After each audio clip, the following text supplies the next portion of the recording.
Poxa, eu acho que essa é a base, né? Se conhecer e como que vai aprender. Inclusive, a própria Top Invest, como eu tenho tanta dificuldade de aprendizado, ela começou faz quase 15 anos, né? Lá em 2011. E eu estava estudando naquela época para a prova da CPA 20. Como eu era péssimo de estudar, eu tinha visto aquela pirâmide do aprendizado, né? Então, se tu lê uma coisa, retém um pouco, e se tu ensina, é a melhor forma de tu aprender. O que eu fiz? Eu comecei o canal do YouTube da Top Invest assim. Eu comecei a gravar algumas aulas de CPA 20 para mim mesmo. Basicamente, naquela época eu lia os slides, lia, bocejava, porque era para mim, eu estava cansado. E olha que engraçado, eu aprendi muito bem, passei nas provas com tranquilidade, e as pessoas foram gostando dos vídeos. E aí que foi, então, surgindo a Top Invest. Mas foi um pouco de me entender como que eu podia aprender, que, enfim, surgiu todas as certificações, comecei a aprender de fato. Vocês já fizeram concurso público alguma vez? Tirando, tipo, não. Enem, né? Não fez? Não, concurso público não. Fiz prova de residência, né? Do meu caminho. Mas então, público, digamos que assim, é quase a mesma coisa, né? Você chegou a fazer um concurso público? Eu já fiz, mas pelos motivos errados. Qual motivo? Eu fiz de fiscal de trânsito. Como eu gosto muito de carro, né? Então era muito mais para testar os meus conhecimentos sobre a legislação de trânsito do que para passar na prova mesmo. Entendi. Porque eu fiz apenas um, né? Eu fiz o do Exército. Fiz também Enem na minha época, que era muito diferente da de hoje. Mas quando eu fiz a primeira vez o concurso, cara, isso ficou muito claro para mim. Na minha sala de aula, você tinha pessoas que tinham um nível assim, educacional, infelizmente, muito baixo. Era cara que veio tirar dúvida às vezes comigo. E nem era um ano que eu tava tão focado assim em passar. E você via que o cara não tinha a base nenhuma, assim. Eu pensei, caramba, como é que esse cara vai competir contra o pessoal que tá estudando pra caramba e já tem uma base? Isso. E na primeira vez que eu fiz, eu não passei, eu fiquei em redação.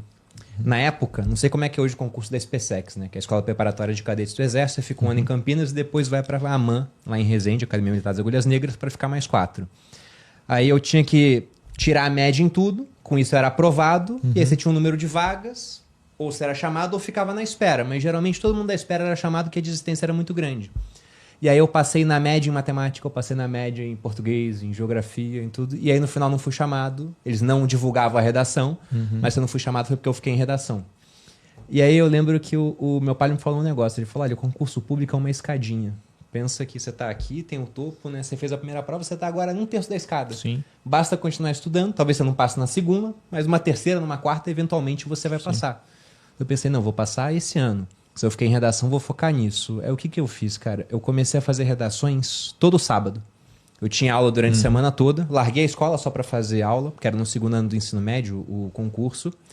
Então, não cheguei a me formar naquele ano no Colégio Militar, que era onde eu fazia. Fui me formar só depois. E aí, todo sábado eu fazia redação e guardava as redações. No final do ano, faltando umas 2 semanas para o concurso, eu vou pegar as redações para ler. Quando eu peguei a primeira redação, assim, eu falei, nossa, parece que foi um chimpanzé que escreveu esse negócio aqui, cara.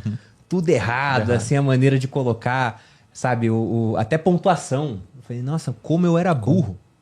A conclusão que eu cheguei, eu falei, caramba, eu não percebia isso, que eu não sabia nada. Eu fui aprendendo, mas eu não sei se essas nomenclaturas de sinestésico, auditivo... Eu descobri que eu aprendo bem, assim, ouvindo as coisas, mas eu gosto muito de ler, cara. Me dá um livro sozinho, assim, um livro bem escrito, que ensine bem o tema, porra, eu vou embora. Sim. Mas não é uma verdade absoluta, né? Eu também não tenho uma forma específica que eu aprendo com ela, né?